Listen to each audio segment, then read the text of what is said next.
but Buckaroo Banzai came up. Everyone hated it except for one person, and I'm like, yeah, I'm that person. I'm that one person, you know. People who saw it in 1984 feel like rarer than hen's teeth. There are not a lot of us out there.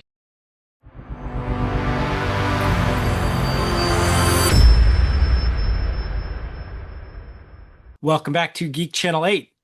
I'm Eric. And I'm Johanna. Today on the show, the adventures of Buckaroo Banzai across the eighth dimension, a movie that only I loved and my friends. Like a few of us loved it. We watched it in an empty theater. It totally bombed. But we'll get into why this is a great film later on. What have you been up to since we last talked? Specifically, what media have you been consuming since we last talked? I am going through the Star Trek original series with my husband. This is maybe my third time through. And what's really striking is how especially the first season of the original Star Trek is really a workplace comedy about HR issues most of the time. That there's like very specific like PSAs about sexual harassment in the workplace, or there's a lot of stuff about, conflict with your supervisor and, what happens if you make a decision that hasn't been approved by so and so. It's very funny seeing it through that lens, which as a teenager, when I went through the series the first time, I think all I was doing was just hanging on Spock's every word, and the rest of the series might have been white noise to me. Yeah, there were a bunch of those early episodes like Mira and Charlie X that just like... Yeah, Charlie X, definitely. Yeah. It's still like a masterpiece compared to Spock's brain, but yeah, no. How about you? What have you been watching? Well, I haven't been watching a whole lot lately. I was hoping Will was going to be here because I was going to talk about the relaunch of Heavy Metal magazine, which the first issue came out, and I got about halfway through it. It is thick, and that is a very like important magazine in my development as a young sci-fi fan. Will's as well, so I was hoping he'd be here. I'm sure we'll get into talking about it. I got about halfway through, and there's like a tribute to Greg Hildebrandt, famous sci-fi fantasy artist, passed away last year. And there's a big page illustration of his cover for the Black Sabbath, The Mob Rules. And that happened right at the time that Black Sabbath did their farewell concert, the Back to the Beginning concert, Ozzy's farewell. Mm.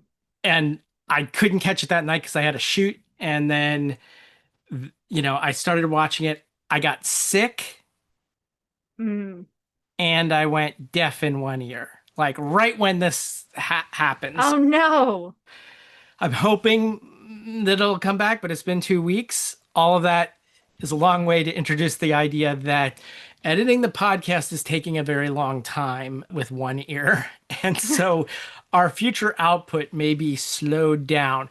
Don't worry, we're going to still be here. We'll still release on one of the 8ths of the month, the 8th, the 18th, or the 28th, but maybe not all three. Well, good luck. I'll pinch hit anytime, but I'm sure the listeners can tell which episodes I've edited compared to the ones you've done. We'll see. But let's jump into stuff today. The film we're talking about, I was 14 years old when this came out. 1984. Some of the things that happened that year, January 9th of 1984, Van Halen released the album 1984, and it just debuted right at number 2 on the album chart. February 13th, Chernyenko succeeded Andropov as the general secretary of the Communist Party of the Soviet Union.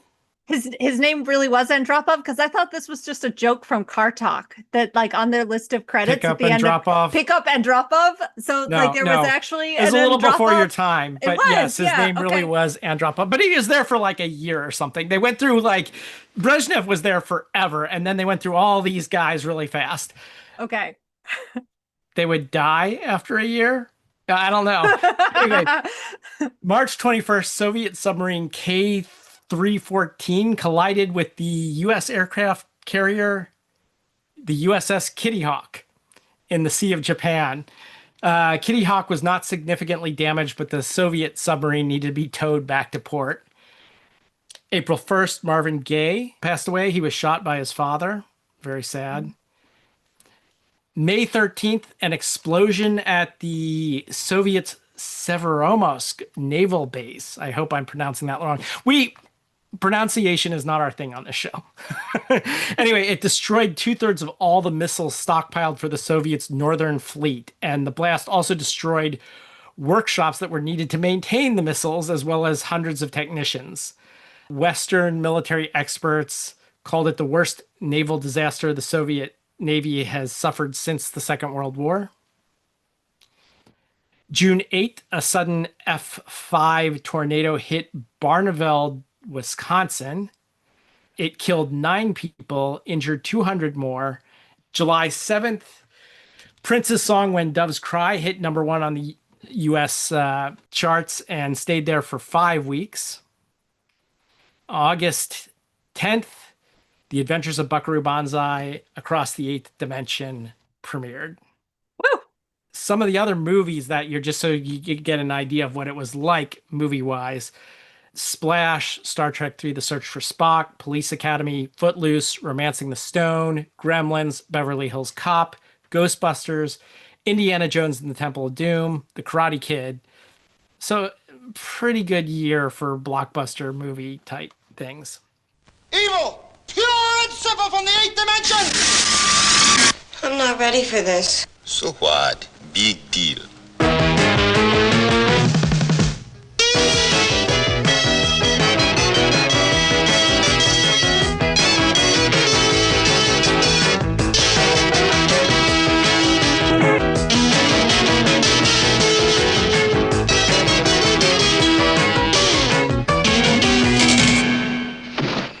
Salutations, great Buckaroo Banzai. A common great danger confronts both our worlds. These are Martian names. John Webb, John Fat-Eating, John Icicle Boy. Martians in New Jersey. Buckaroo, President's on line 1, calling about is everything okay with the alien spacecraft from Planet 10, or should he just go ahead and destroy Russia? Tell him yes on 1 and no on 2. Which was yes, destroy Russia or number 2? I'm not worth it, Buckaroo. Forget about me. They'll never break me. Honey, get off the phone.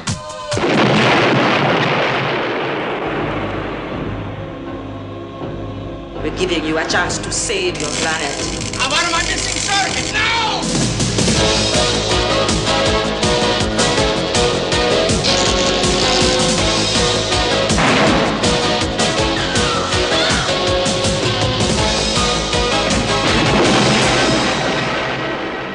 End of discussion.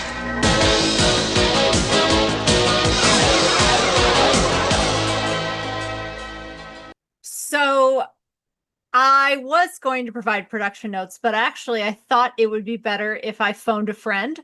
And then I thought it would be better if I phoned several friends, because recently at the Hopkins Center of the Arts, we screened Buckaroo Banzai with director Rick Richter in person. And a whole segment of the Banzai Institute came from across the country and gathered at our screening. And I discovered how much I didn't know about Buckaroo Banzai that these guys all do. So rather than provide the production notes, I thought it would be better if I invited some guests to join us to share their expertise and lifelong love of the film. Okay, before you do that, let me clarify for our audience. When we're talking about Rick, we're talking about the director. Yes, director W.D. Richter. When we're talking about the writer, we're going to say Mac. It's not the names you're going to find online, but that's what we call them. All right, go ahead. So I'd like to invite to the stage Dan, Rich, and Steve from the Banzai Institute. Hello, Steve here. Hey, this is Rich. Dan, signing in. How you all doing? Thanks for joining us. Could one of the questions I wanted you to answer before we got too far is, how did you all find each other? And how does one join the Banzai Institute? Because, you know, after listening to this podcast, I'm sure our viewers, our listeners will want to join. it's all very haphazard. I mean, they're called the Blue Blaze Irregulars for a reason. It's all pretty irregular. I gotta say that was me. I don't know when it was, but in long time ago, maybe it's a different fan club, but I sent in a few bucks to become a member of the Blue Blazer Regulars, and I got like one newsletter or something, and then I never heard from them again. Oh God, But was this the one that came out of 20th Century Fox? I think so. Yeah. Yeah, that was the original. Although that has its own history to it. So what World Watch One is the newsletter that we're running at the moment. World Watch One was the original newsletter that came out of the publicity offices at 20th Century Fox. That's where Steve really got familiar with the Bonsai Club idea, and I believe Rich too. Weren't you original to the? Oh yeah, that was I was saw it when it opened in Wilkes-Barre in the fall of I'm just actually have newspapers.com up now because I couldn't remember if it was October or November. It's looking like it was probably the middle of November or so when it finally opened here in Wilkes-Barre, Pennsylvania. And I was flabbergasted with the movie. It was kind of on my radar from being on the cover of Starlog magazine a few months earlier, and I had seen some of the commercials over the summer for it on during the Olympics, and everything about it pushed all the right buttons with me, and I was hooked. And somehow I found out that they were sending out newsletters, so I shot off a letter saying, "Please add me to the list, thank you." And and it's kind of been the rest has been like part of my personal history ever since, just about. Going back to Johanna's question, it originally was all paper and ink and stamps through the mail. There was a Blue Blazer regular guide that you could get other people's addresses and share fanzines and letters and that sort of thing. And there was a big gap, and then the internet started, and that's where I hooked up with Dan. Yeah, I just had this crazy idea about the time the 20th anniversary came around that we bring back the newsletter for one issue, just as a bunch of people who had either enjoyed it or had heard about it, which was actually me. I mean, I was 17 when the movie came out, so I've never, my relationship with fandom generally is a little weird. I won't get into that. But let's just say that I wasn't leaping in, with full force going, "Hey, yeah, I'm going full nerd dive now. I'm all in." It took me a while, but when it happened, and that was in 2004. There were by that point email lists that would have people kind of aggregate their messages about their love of the film and all that good stuff. And about January of 2004, people started saying, "Hey, should we have a convention for this? Is there a convention where we could maybe have a Buckaroo Banzai track attached to it? Could we even generate enough funds to get a star like a Peter Weller or an Ellen Barkin to come to something like this?" And all that seemed pretty far-fetched, so we ended up landing on the idea, or at least I kind of suggested, well, since that's all clearly expensive and crazy, why don't we just do a newsletter? It was still a little expensive and crazy because this was a digital age even in 2004. So really, we could have probably just done a PDF file and plopped it up on the internet. And instead, we made it into something we had to mail to people, which means we had to collect addresses, and then we had to print the things, and then we had to stuff envelopes, and then we had to buy postage and buy the envelopes. Yeah, it was a thing. But Steve came in, kind of in that aggregating moment where we're saying, "Hey, does anybody want to help us do this?" And Rich had been doing, various bonsai things with the, I would think, say, Film Buff Online. Mm-hmm. You would occasionally touch on it for sure. But that's how we kind of, I think, became familiar with you, if that rings a bell. I had also done a little bit of fanzine writing, fanfic writing back in 84, 85, 86 in there, one or two stories, which was actually some of my very first published stuff. So that was nice. Awesome. And we now have with us an additional Bonsai Institute member, Glenn, who is a stand-up comedian by trade. Hi. Whose material sometimes touches on Buckaroo Banzai, which is pretty remarkable. It comes up. I try. It is it's easier to do jokes about Star Wars and Jurassic Park, like movies that a lot of people have seen and know about, than it is about Buckaroo Banzai, but I keep trying.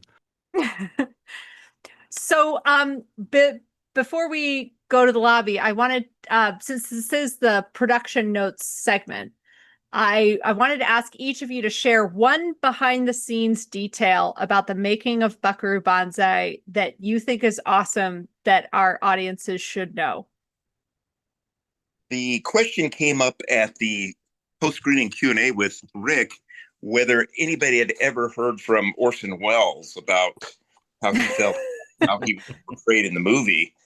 And Rick said, nope, haven't heard anything. But the very last page of Mac's novelization from 1984 has a letter from Orson Welles' agent that says that Orson Welles categorically denies any connection with outer space creatures, but then it goes on to say he doesn't deny the possibility he might have been hypnotized and did things he wasn't aware of. So they did hear from him. And if there's any proof, he would like to see it. Yes, Eric read this letter.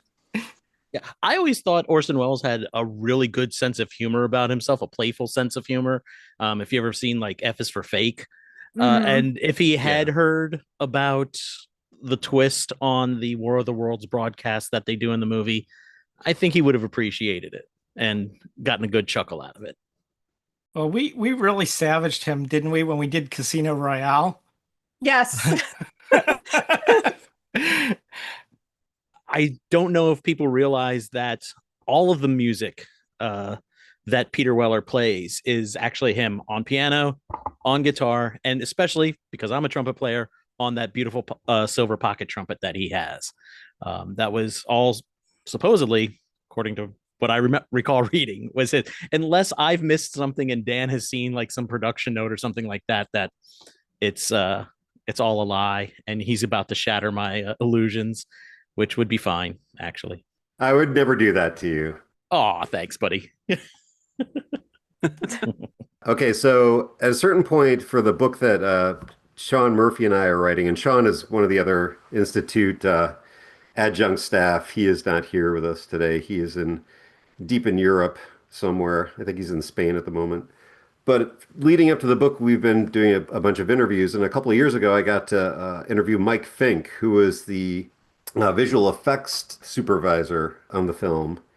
And we were talking about visualizing the eighth dimension because it's kind of a weird prospect. How do you do that? Is there a practical way that you can do that? You know, do you do it as animation?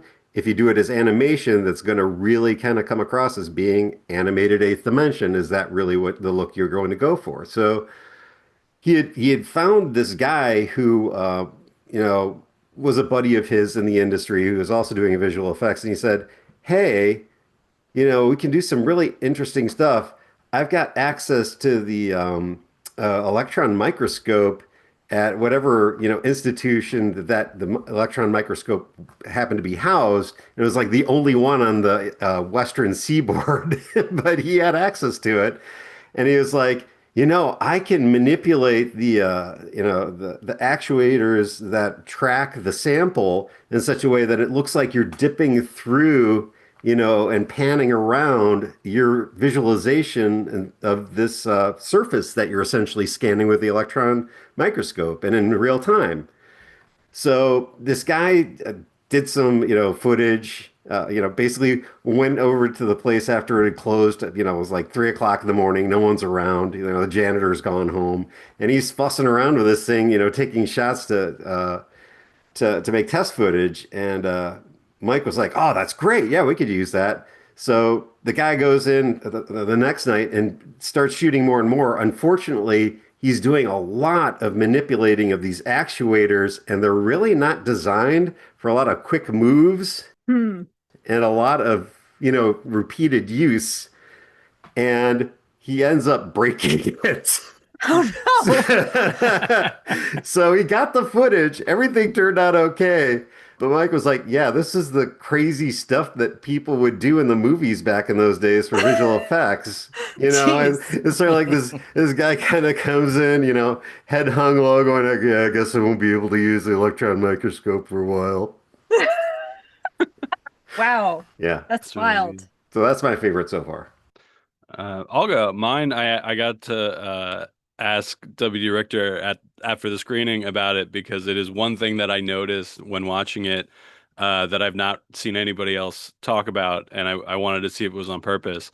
So the end credits of the movie in the Sepulveda Dam when they're all dance walking, Buckaroo's dressed like Pee Wee Herman. It's a gray Glen Pad suit. He's got white shoes and a bow tie. Like it is essentially Pee Wee Herman cosplay, and Buckaroo Banzai and Pee Wee's Big Adventure share a costume director, and in Pee Wee's Big Adventure, Pee Wee has to put on a disguise while he's, on the Warner Brothers lot trying to hide from security.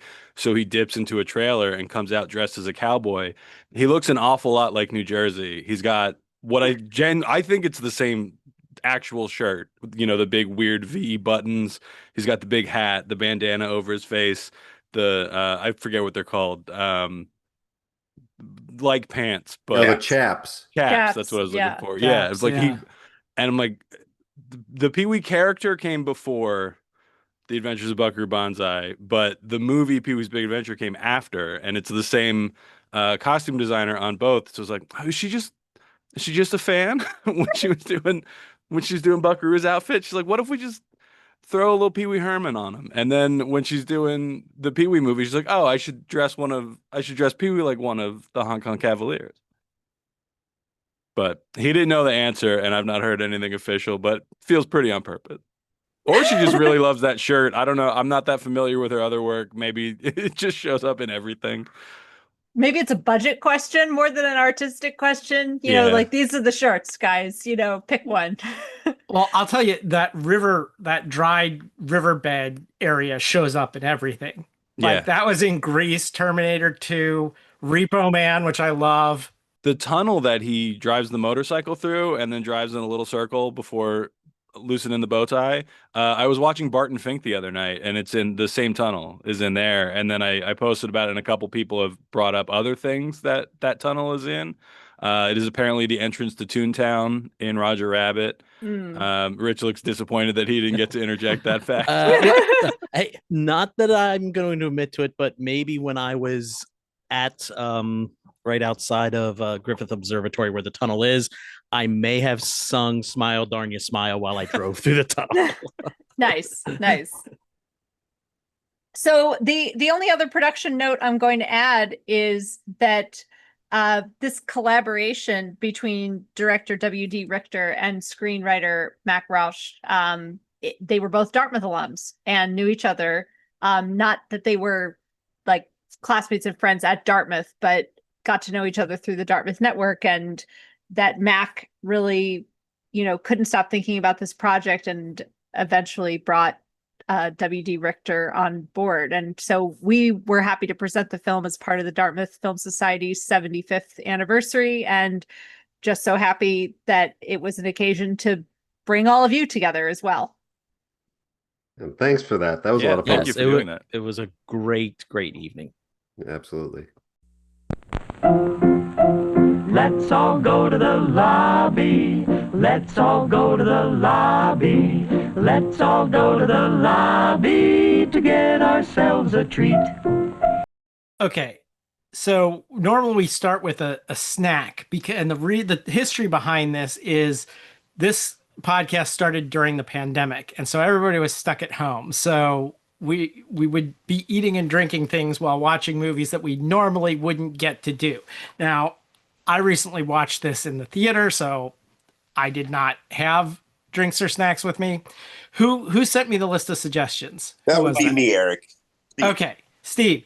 So I went down the list, and first of all, I'm not a beer snob, but I can't do Budweiser. I just can't do it. So that was just out.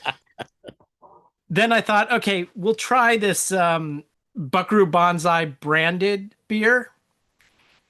Can't find it anywhere. All right. Next on the list was Kumis. Yeah, Kumis. Oh, God. I looked everywhere in a 2-state area. I called a Siberian grocery store. The woman didn't speak very good English, so I'm using Google Translate to try to explain to her mare's milk, and stuff like that. I finally gave up on that. And I was like, what am I going to do for this segment? And last night, my wife comes home from the grocery store with a watermelon. Yeah, that's the easy answer. So, as the first watermelon I've had in a long time. But I cut into this watermelon just a couple hours before the show, and it was the most flavorless watermelon I have had in a long time. So I had to Google, what do you do with a flavorless watermelon? And so I'm going to cut it up. I found this online. I'm going to see if this is any good. I'm going to cut it up into cubes and freeze it, and they're just going to be slightly watermelon flavored ice cubes that I can add to whatever. That's my suggestion for the week. So for folks who don't understand why we're talking about watermelons right now, there is a moment in the film, this is not related to the plot, so it's fine to mention it out of order, where some characters are walking through a room and there is a watermelon sort of randomly placed amongst machinery in a workroom, and one character comments to another, "What's that watermelon doing there?" And the other character says, "I'll tell you later." And we asked W.D. Richter what was the deal with that line. How did this watermelon show up? And he explained that they were under a lot of pressure from the producer at the time, who didn't like what they were doing, and they were having a lot of clashes and conflict, and that at some point they decided they were going to start sneaking things into the dailies just to see if the producer commented about it later. And so this watermelon reference was one of these things that they snuck in there to see if the producer was going to ask them about this random throwaway line that was just wasting camera time, just wasting a moment in the film, and that the producer didn't make any remark on it. And so at that point, they knew that they could get away with basically anything. Does that sound like a decent summary of what Rick said during the Q&A? Yeah, that's on point. Dan Bagelman, was that his name? Oh, David Bagelman. Yeah, Beagleman. Beagleman. Is it a New Hampshire thing where people pronounce it Begelman? Because didn't Chris do that at dinner as well? Too. Yeah. Yeah, I don't know. I can't vouch for Chris, but yeah. So fun behind the scenes fact. Who knows if that's the real story? That's just what Rick was willing to say. No, I mean that's pretty much the story that he's related to us, and believe me, we've asked him a few times about all this stuff, probably to the point of ad nauseum. Writing the book has actually kind of really highlighted this: is that asking the same question doesn't always yield the exact same answer. It'll yield iterations and sort of variations on a theme. So there might be a little detail that he's said differently than that before, another version of this story, but it's really essentially the same story, and that's the guts of it. So, all right. So let's talk about the movie itself here. It opens sort of in media res. One of the things that I like about this film is that it reminds me of the pulp serials. Like the first time I ever saw Flash Gordon Conquers the Universe or something like that, it was on PBS late at night, and you drop in and it gives you like a little summary of what's gone before, but you're really in the middle of it and you just have to go with it. Star Wars actually sort of emulates that. The first Star Wars is just like you're right in the middle of this galactic battle. In this, Buckaroo Banzai is like about to undergo this test mission with his jet car to test out the oscillation overthruster. Am I forgetting anything? Does anything come before that? No, he's late to do that because he's performing surgery, but you're right on. Yeah. Right. He's a brain surgeon also, in addition to a particle physicist, and we'll get into some of his other professions later on. So he's got this truck in the desert heading over this dry lake bed. Who knows how fast? And because he's got like a jet engine on the back of it. And then at the last minute, change of plans, he makes a hard left and goes straight into a rock wall and through it. Okay, at this moment, you know that this is not going to be your typical film. Anyone want to tell us like their reaction to seeing this the first time? Sure, I was unsure what was happening the first time I saw it. They asked me to write something for the 40th anniversary issue of the zine, and I basically recounted the first time I saw it, which was about 7 years ago. My then couple-week old daughter was not sleeping through the night yet, so I watched this for the first time at like 4 in the morning on very little sleep with a newborn, and I didn't know which character was Buckaroo. Like the poster that Amazon showed me, you could see Jeff Goldblum in the Pee Wee Herman costume that I mentioned earlier, and it's like, well, I get he's the one who, if I had to look at this poster and guess which one is named Buckaroo, it's the one who's dressed like a cowboy. But it's not. But you also, similar to Raiders, you don't get a good look at Peter Weller's face until pretty deep into the introduction of the character. Like you see him a little bit in the surgery hood, but then he has the helmet on. He's getting off the helicopter, and it's not until after the jet car experiment where he pulls the helmet off, and you're like, oh, okay, so that guy, I get it now. And it's all pretty confusing what's happening because like he shows up late from the surgery. There's, the secret phase 2. A lot of the characters don't know what the true nature of the experiment is while it's happening. But they don't even tell you what the facade of it is until about halfway through when they talk about how fast the jet car is supposed to go. And then they switch it up and it's not what they were expecting, but you didn't know what to expect to begin with. And then suddenly 5 minutes later, they're at a rock concert. And it's like, you have to keep up with this movie.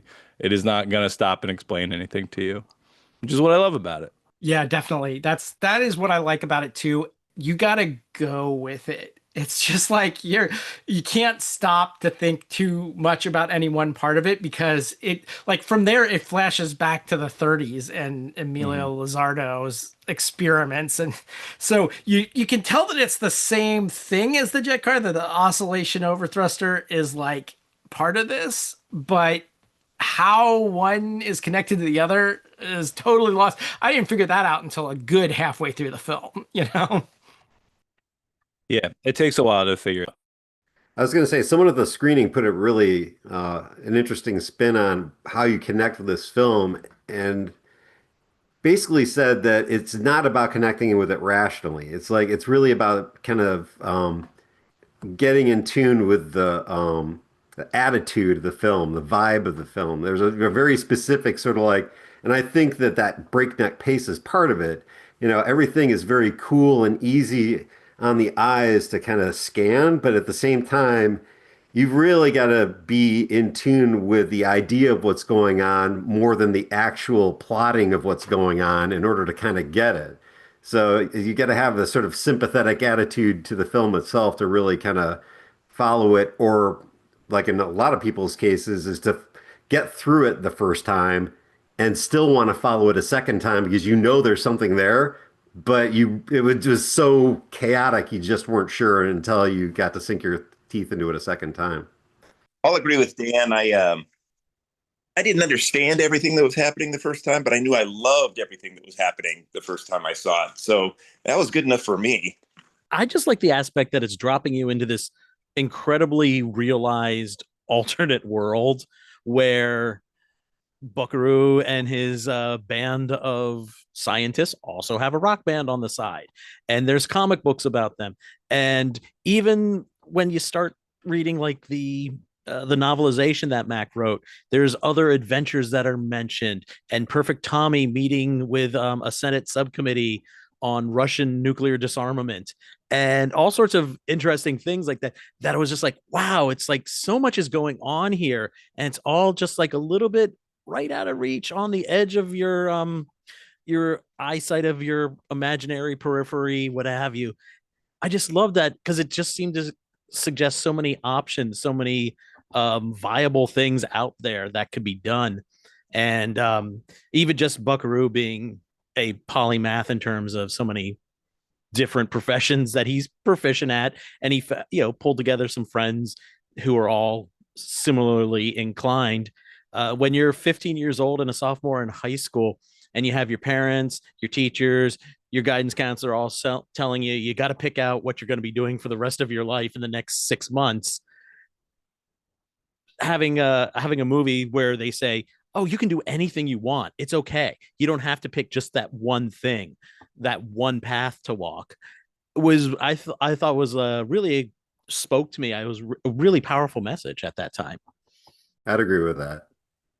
Yeah, It really it made intellectual curiosity permissible and heroic, and also potentially really cool, which didn't seem possible as a high school. I think I was 17 at the time I saw it, 16 or 17, but definitely on the nerd continuum even back then. And it's sort of like, wait a minute, no, it doesn't have to be that way. I could be cool like Buckaroo, man. This guy's cool. Oh yeah, we're doing that.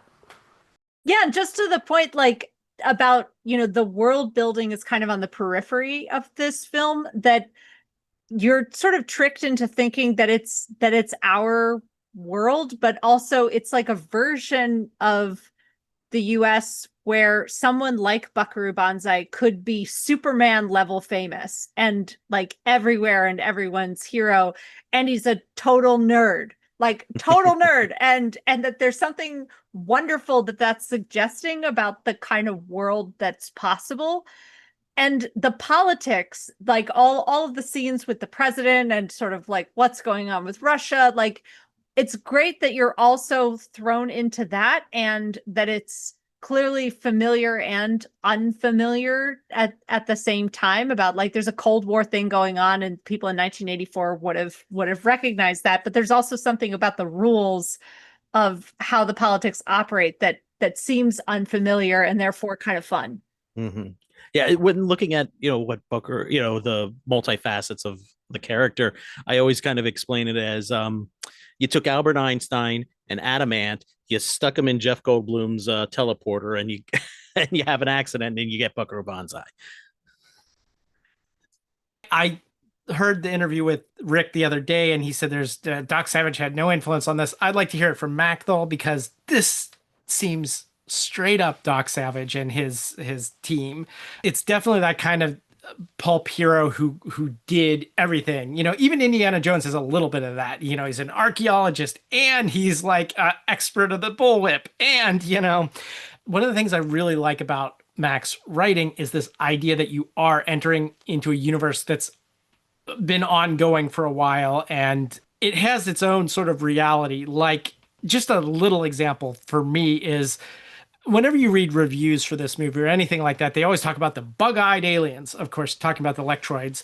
And I'm like, well, they're not really bug looking, but I guess so. Maybe that, but when the Lectroids ever talk about humans, like Lizardo, he's like, laugh it up, a monkey boy, kind of thing. They all refer to humans as monkey boy. And I'm like, yeah, of course, we would look like monkeys to them, or something like that.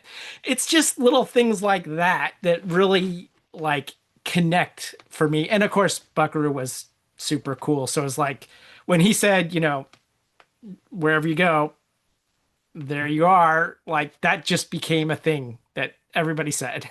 Yeah. I think what's interesting is that part of the reason why that universe feels larger, more expansive than maybe what's on the page is because of the script development. Well, it's a combination of two things from my interpretation, at least. The script development and Mac's brain. Steve will probably back me up on this part of the Mac's brain part. But script development was a series of dead ends and just complete not about faces, but twists and turns into other completely different storylines. He would get, like about 17 pages into a treatment or 5 pages into a treatment and be like, I'm bored already. I got to do something different. And he'd pull elements out of that and he'd put it in the next one, but the next one had a completely different plot, a lot of different characters. And so you could see, like after doing this 6 or 7 times, you've got a lot of adventures that have kind of never been brought to fruition, but are already floating around in this universe that is becoming the Banzai verse. And this is related So, in writing the Rick and Mac Memories of Dartmouth article for the World Watch One booklet that we published for the screening, um, I ran into some classic Mac give and take to kind of bring his portion of the article to the finish line. And a lot of that is that he would write something, and then the day after he'd go, oh, no, no, no, no, don't use that. And I'd be like, oh, what am I going to do? And then a day later, he'd be like, well, okay. So I think it was this, this, and this. So here's this little chunk that I've kind of honed it down and I'm satisfied with it now. And I'm like, well, okay, that's something. But Rick has written, like 7 paragraphs, and now you've given me one. This is going to be the least balanced thing ever. But very careful or very quickly, he would start generating more, and it wouldn't necessarily be the same stuff. But that's just where his brain would go. He's constantly inventing and dissatisfied with everything he's doing, but he's also constantly rating the stuff that he already created, like several steps ago, and kind of trying it on again. And the script development was a lot of that, and I think that a lot of building the Banzai universe was a lot of that, just from looking at all of his drafts and so forth. So the next scene in this, they're in a nightclub, and I went to a lot of rock concerts, and never could you hear somebody in the crowd like 5 tables back from the stage or something like that. But they stop the concert because he hears Penny crying. This little bit I've always loved. I don't know why, but it's like, wait, stop everything. Is someone out there crying? Like, how did he hear that? Glenn, this is a part that resonates with you, right? Yeah, it's my favorite part of the movie. It is, like I said, I was watching it for the first time, and that is about 15 minutes into the movie, and that's when I decided that it was my favorite because during the concerts, like, this is great. But as an entertainer, yeah, like if you're on stage, you are kind of paying attention to everyone individually as well as everyone as a group. And if there's 200 people and 199 of them are super into it, but there's just one person just clearly not having a good time, they do stand out when you're up on stage. I mean, doing stand-up comedy is a little different than having a full band, in a smoky nightclub with a guy playing 2 saxophones at the same time. But it is similar in that you're performing for the audience, and it stood out. And just like the amount of empathy that he shows in that moment is really lovely. And no matter where you go, there you are is the line everybody knows. But I've loved the one right before it where he says, "Don't be mean. We don't have to be mean." And it to introduce Penny at that moment is the reason the scene is there. But that line really stands out as like, the story can exist without that line, but you are telling us who this character is, and that not just, oh, he's doing all this cool science stuff. He's gonna, be the guy to save the world. He is also gonna be the guy to save this one person, which is a really, really nice moment that I always loved. It's a really nice perspective on that scene about, that sense of whenever you have a superhero polymath, that person is also usually a self-centered asshole who's like completely oblivious to the people around them, and how important to choose that Buckaroo Banzai is not that like Tony Stark type of super genius hero, but a very different type of person. Yeah. Yeah. Okay, so following this scene, we get the press conference where they're talking. This is where during this press conference, we see, I think this is the first time we really see, besides flashes, the red Lectroids show up. They cast some of the oddest looking guys, like Vincent Schiavelli, the guy who's in everything, as we like to refer to him, and Christopher Lloyd, Dan Hedaya, who I kind of dissed when we talked about Alien Resurrection, was it? He's great. Maybe not in that, but yeah. But to be fair, he was miscast in that. Well, and also Alien Resurrection sucked, but this is where I'm just like, this is awesome because everyone's named John. Later on, even when the black Lectroids contact them, even the chick is named John. So we were like, this is awesome. They're all John. A girl named John. What I like about the casting of the Red Electroids is some of the negative reviews of the movie kind of do mention sort of the rubber monster mask look, but you can absolutely tell that's Dan Hedaya in that like there's no question. I mean, Vincent Schiavelli is easy to spot because he's 7 feet tall. But yeah, I mean, some of the when they're at Yo-Yo-Dine and there's like 50 Electroids, those all do kind of run together a little bit, but like you can tell Christopher Lloyd Electroid apart from Dan Hedaya Electroid. I think they did a great job with those designs. Absolutely. You can tell who's who. So the black Electroids, we should mention them as well. They're like they have this Jamaican patois. They're all like Rastafarians. That was the same year that I read Neuromancer. Oh yeah. Which I don't know if you've ever read that. Oh yeah. Are you kidding me? Gibson? Oh. There's like face Rastas in it. And so we talk on this show sometime about headcanon. And that's like where you engage with the material the way you want. Like Star Wars, I ignore that the prequels ever existed. They don't exist in my headcanon.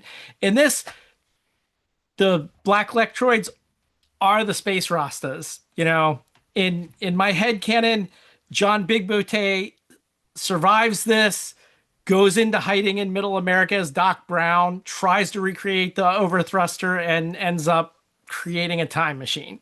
This is just the way I engage with the material. But what did you guys think when you first came across the black Electroids? Oh, I loved it. Because it was like suddenly now you have a ska band and they're all aliens and they've been dropped into the film and you're like, it's just getting better. I mean, seriously. I love all the stuff. John Parker, the one who finds Buckaroo and delivers the message in the big pink box. I'm blanking on the actor's name, but does Carl Lumley. Carl Lumley does such a good job He's of awesome. coming across as an alien who's trying to come across as human, but not quite nailing it. All the stuff with, hand movements. It all really feels like every frame that dude is on screen, he is making conscious choices about, well, what would an alien do if he was trying to come across as a person? But because it changes from the first couple times we see him and he's interacting with people before they know that he's an alien to when, they're at Yo-Yo-Dine and everyone knows he is behaving differently. And it is an interesting take to see like, oh, okay, well, you are kind of pretending to be a human in these scenes, but then you're not. But even when you're pretending, you weren't nailing the role. So he's doing weird waves at people and kind of like just how he's moving around in the world. I always thought was really interesting. And he kind of dials it back and gets a little more comfortable just being an alien in the later scenes when everybody knows that's what he is. Yeah. Actually, what's really funny is seeing him, Carl Lumley and John Lithgow both. They were really all of the Electroid actors, I think the two that really tried to say, okay, sink their teeth into what does it mean to be an alien trapped in a human's body? Because they're both the ones that have the oddest movements, either with their hands or their body movements, how kind of they'll lope along for a while. Like Lumley and just after he gets possessed by Lazard, or Lumley when they're running through the Yo-Yo-Dine plant. Yeah. And then Lithgow, when he's just been possessed by Worfen, kind of lopes out in a crazy way and off into the night. So that's pretty cool. He was a really nice guy too. He did an interview for us, so nice. I like Carl. Hey, going back to the point Dan made about the world building, in earlier versions of the script, they were red and black humanoid ants. Yep. And the love for sweets is something that maintained into the current version of the script, including their hatred for each other. Goes back to that makes sense. Red and black, and maybe the torture scene with Penny, where they're putting ants on her. Yeah, exactly. That all came from an earlier version of the script. Oh, Okay, that's an interesting thing. I hadn't caught that before, but I mentioned they were bug-eyed earlier. Okay. Speaking of Yo-Yo-Dine, like I didn't catch it this time, so I'm wondering if I misremembered this, but I always thought Yo-Yo-Dine was a great name, and it was such the '80s name for a you know big aerospace corporation, and I seem to recall the line, and this is going way back in my memory, so please excuse me if this isn't the case. I did not see it in the latest screening. Yo-Yo-Dine, Where the Future Begins Tomorrow. Was that their Yeah, that's on a sign. billboard. Yep. Yeah. On a billboard driving into the plant. Yeah. It's also that in a growing, excited company is on one of their posters. Yeah. So I know that comes from Pynchon. I don't remember it from Crying a Lot 49. I was a bigger fan of Gravity's Rainbow, so I don't think it was in there, but it's such a dense book that it could have been and I could have missed it. But what a great like name and a great setting for stuff. We try not to spoil the ending for anyone who like hears about a movie for the first time on our show and wants to like check it out. But is there we're coming up toward the end of the hour here, so is there any stuff you guys would like to say about sort of how this movie unfolds in the later reels? Oh, I think that in some ways it's the weakest part of the movie. Yeah, Weirdly. I was trying to think of the nicest way to say that. But I mean, yeah, I mean, it's you take a look at the stunt work and sort of the fight choreography in Yo-Yo-Dine, and it's okay. But compared to any action movie of the 1980s, it's just kind of like ho hum. And then the aerial battle above the skies of New Jersey, um, is resolved way too quickly and without much of what you would call, a dogfight that's consequential. It's sort of like they get into a thermopod, they're jettisoned out, they learn to steal, or they barely learn to steer it, and then they shoot the ship down, and that's pretty much it. But what happens after that is actually kind of fun, and everything that kind of is leading up to it where they're exploring Yo-Yo-Dine, elements of that are still great, but it's like all the action is sort of like, but where's the rest of it? Yeah, the actual dogfight in the air doesn't really come across as that exciting. Some of the moments with Weller and Lumley in the thermopod are great. I love the line, it flies like a truck, and he goes, "Great, what's a truck?" Because he's an alien, he doesn't know.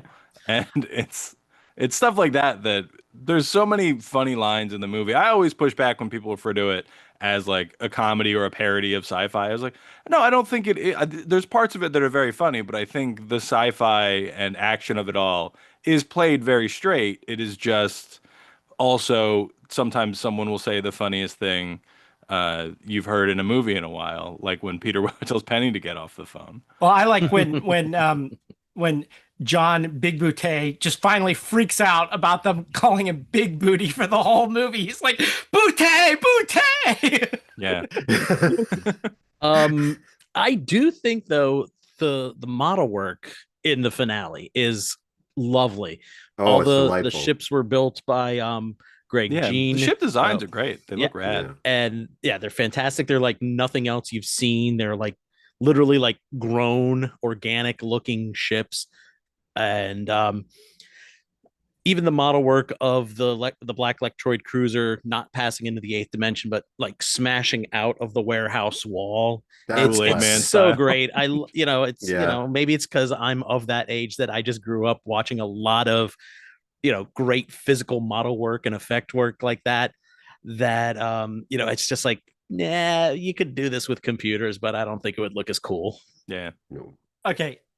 So there's one last thing we got to talk about here. At the end, during the credits, movie teases out Buckaroo Banzai versus the World Crime League against the World Crime League. And like forever since I was 14, there has been a rumor, or whenever it came out after that, that Big Trouble in Little China is that movie. No. Nope. Nay. What is the connection here? So I did an interview with Rick specifically about this.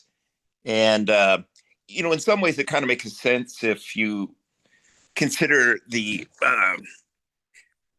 Jack Burton as the sidekick, the Wing Kong as the Hanoi Shan's Bravos, and kind of decode it that way. But, it was originally started by two other guys as a Western. Rick just rewrote it into the modern era. And Rick will always say Buckaroo Banzai is Mac's baby, not his. And so Rick would never write a sequel to Buckaroo Banzai. That's Mac's job. Okay. Well, I think we got to the bottom of that. All right. Well, I think we got to wrap it up here. Dan, Glenn, Rich, Steve, thanks for coming on and definitely bringing a lot of more info to this. Yeah, thank you. Yeah, thanks a lot. This was a delight. Thank you, Eric. Oh, thanks so much. This was fun. I want to let everybody, all our listeners know, if you want to get a hold of us, you can write to us at GC8 podcast. That's letter G, letter C, number 8 podcast at gmail.com. Until next time, this is Eric. This is Johanna. Signing off.